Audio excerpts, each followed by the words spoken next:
CASURECO 3 asin BRTTH nagpadara naman in dugang na suporta para sa mga piglamasa kan bagyong Odette. Uyan report. Kabali sa mga ipigpadara kan Bicol Electric Cooperative Association sa probinsya nin Bohol, anom na personahe kan CASURECO 3 para magtabang sa pagpapakarahay kan linya kan kuryente sa lugar na nadistrongka kan magtamaan bagyong Odette sa Kabisayaan.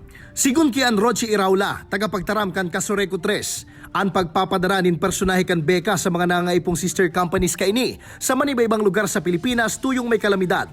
Pag mga ganitong tinamaan tayo ng typhoon, walang hesitations yung mga other electric co-op na tinutulungan tayo para po mabilis yung ating restoration. So ganun din po tayo. Como parte kan pigaapod nindang sisterhood, urug na para man subot sa indang mga konsumidores na labing naapektaran kan kalamidad.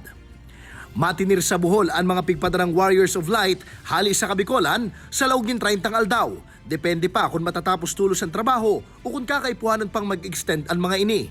Kaya hagad ninda Iraula ang pagpapangadjikan publiko para sa pagiging salbado kan gabos na personahe kan kooperatiba na nagtatarabang-tabang na may balikliwat ang marahay na linya kan kuryente sa mga apektadong lugar. Dawa pa nga niyan sa inda mga pigpadara ang mga eksperyensyado na sa siring na trabaho.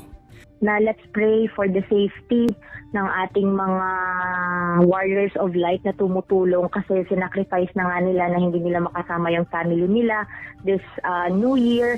Tapos sana naman po walang mangyari. Mientras tanto, nagpadaraman ang DOH Bicol sa pangingenot ni DOH Bicol Regional Director Dr. Ernie V. Vera nin Medical Support Team gikan sa Bicol Regional Training and Teaching Hospital.